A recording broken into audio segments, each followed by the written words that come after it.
Хората, населяващи околностите на Национален парк Централен Балкан, имат богати традиции в използването на билките и горските плодове.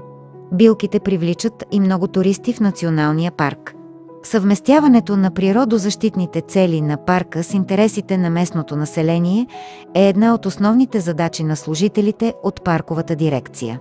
Режимът на Централен Балкан не забранява ползването на лечебни растения и горски плодове в парка. Той само регламентира, като по този начин спомага да се съхрани безценната природна аптека и за бъдещите поколения. При брането на билки трябва да се спазват някои основни правила. Когато решим да берем билки, първото и най-важно условие е да познаваме характерните белези на отделните растения, за да можем да ги разпознаваме и да знаем в какви местообитания се срещат. Трябва да знаем коя част от растението се събира, през какъв период и в каква фаза от развитието му. Лечебните вещества не се натрупват равномерно в растението, а в определени части – лист, стрък, цвят, плод и така нататък. Трябва да ги събираме по-отделно. При едни видове най-високо е съдържанието на лечебни вещества във фазата на цъфтене, при други във фаза на образуване на плодове, а при трети, когато надземната част отмира и растението се готви за зимен покой. Отделни различия се наблюдават в развитието и поради надморска височина, изложение, условия на местния климат и други.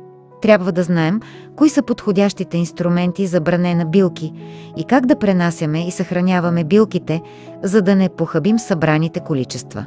Брането на билки трябва да се извършва само в райони, където има плътни находища на отделните видове. Берат се само тези части на растението, които се употребяват. Недопустимо е унищожаването на цели растения само заради листата, цветовете или семената. Брането трябва да става в сроковете, определени за всеки вид. Преждевременното или закъсняло бране води до похабяване на ресурса. В находищата трябва да се оставя поне 1/3 от добре развитите растения или плодове, които събираме. Брането на листа трябва да става без увреждане на стъблата или цветовете. Листата не се обират напълно, особено младите, разположени по връхните части на растенията.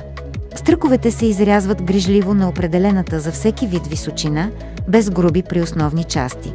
Недопустимо е да се изрязват растенията и след това да се изрязват стръковете, тъй като това води до намаляване на запасите. Цветовете и съцветията трябва да се събират внимателно, без да се нарушава целостта на растението. А ако се събират от дървета или храсти, това в никакъв случай да не става от отрязани или отчупени клони. Берачите на билки трябва да бъдат най-добрите познавачи и пазители на лечебните растения, за да може билките да се използват дългосрочно. В България съществува голямо богатство и разнообразие на растителни видове – около 3600 на брой. Като лечебни растения се употребяват около 650 от тях, а ежегодно се събират 300 вида. Благодарение на разнообразните климатични и почвени условия, българските билки съдържат висок процент биологично активни вещества. Те са богати на разнообразни химични съединения – алкалоиди, гликозиди, сапонини, полизахариди, танини, флавоноиди, лигнани, кумарини, етерични и тлъсти масла, витамини, микроелементи и други. На много от тях е изучено фармакологичното и лечебното действие и приложение. Често богатият опит от народната медицина е отправен момент за откриване на потенциални лечебни средства от растенията. Изхождайки от българската народна медицина, беше открита антихолинестеразната съставка в кокичето, която бе изолирана и под формата на препарата нивалин навлезе в клиниките за лекуване на полиомиелит, неврити, радикулити и като антагонист на кораре. Съвременната медицинска наука цени и използва лечебните растения. Голяма част от медикаментите произхождат от билки. В Национален парк Централен Балкан са установени 2337 вида и подвида растения, включващи около 1900 вида и подвида висши растения, 188 вида и вътревидови таксона водорасли, 229 вида мъхове, 15 вида папрати, по един вид плълнообразни бронецови и 3 вида хвощови. Това представлява над 50% от видовото разнообразие на флората в България. Установени са 166 вида лечебни растения от широко използваните в официалната и народна медицина видове. Популациите от лечебни растения са разпространени в пояса на ксеромезофилните и мезофилни дъбови и габарови гори, в буковия и иглолистния горски, субалпийски и алпийски растителни пояси, участвайки активно в състава на дървесните, храстови и тревни фитоценози. В много от тях лечебните растения с доминантна или субдоминантна роля в тези фитоценози заемат обширни територии и придават облика на растителността. Такива са сибирската хвойна, червена и черна боровинка, малина, орлова папрат, мечо грозде, лазар киня и други. Други имат ограничено разпространение, но са със значителна консервационна значимост, като снежно кокиче, жълта и петниста тинтява, златовръх и други. В субалпийския пояс и пояса на дъбовите и габарови гори видовото разнообразие на лечебни растения е най-голямо, популациите им с висока жизненост и добри биологични и експлоатационни запаси. В тези пояси се наблюдават големи площи от мащерка, жълт кантарион, дива ягода, малина очанка, лечебно великденче, лечебна иглика, видове от род шапиче, миши уши и други, разположени предимно в планинските ливади и пасища. В субалпийския пояс към тези видове се прибавят и изброените по-горе доминантни и субдоминантни видове, изграждащи растителната покривка сибирска хвойна, черна и червена боровинка, кървавиче, орлова папрат. В пояса на буковите гори широко разпространение имат леската, лазаркинята, мечия лук, обикновения здравец, а в пояса на иглолистните гори черната и червена боровинка, малина, обикновения здравец и други. В ливадите и пасищата, както и по стръмните склонове и отвесни скали, разположени в алпийския пояс, преобладават ксерофитни и мезофитни лечебни видове, някои от тях са значителни ресурсни възможности. Такива са исландският лишей, червената и черна боровинка, видове шапиче, някои видове мащерка и други. Лечебните растения в този пояс се нуждаят от специални природозащитни мерки, тъй като в него са включени по-голяма част от застрашените и редки лечебни видове, като жълта и петниста тинтява, редките видове шапиче, включени в Червената книга на България, мечо грозде, златовръх и други. Една група лечебни растения имат предпочитания към по-голяма почвена и въздушна влажност, поради което заемат влажните долове на реки, потоци или северни отвесни скатове и улии.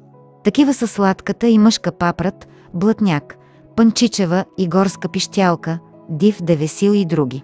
Техните ресурси обаче са ограничени от характерните екологични изисквания. Значително е присъствието на редица антропофити и пионерни видове, свързани с активно човешко присъствие – пътища, пътеки, хижи, заслони и други. Някои от тях, като теснолист и широколист живовляк, обикновен пелин, подбел, козя брада, глухарче и други, изчезват с възстановяване на коренната тревна растителност. С много по-голямо значение и влияние върху коренната растителност са вторичните растителни съобщества, възникнали в близост до хижи, кошари, егреци и други места за лагеруване на хора и животни.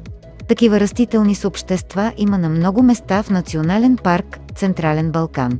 В тези местообитания на относително малка площ са съсредоточени значителни ресурси от лечебни растения със съществуващи благоприятни възможности за бързото възстановяване след експлоатация, поради преобладаващо вегетативно размножаване при тях. Лечебните растения в тези съобщества са представени с високо обилие и имат значителни експлоатационни запаси, като алпийски лапът, коприва, лопен, бял равнец, вратига и други. Голямото биологично разнообразие и добрите ресурсни характеристики на много от лечебните растения, срещащи се в Национален парк Централен Балкан, определят посочените хабитати като много подходящи за трайното опазване на техния генофонд в условия на място. Същевременно, субалпийският пояс и поясът на дъбовите и габаровите гори дават добри възможности за устойчиво ползване на някои от тези видове.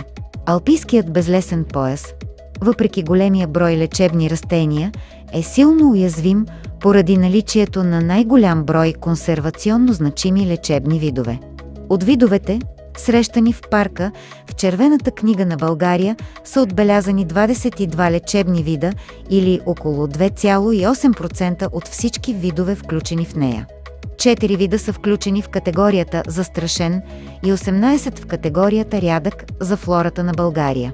Защитени от Закона за лечебните растения са 5 вида, като тук се включват защитени и редки лечебни видове.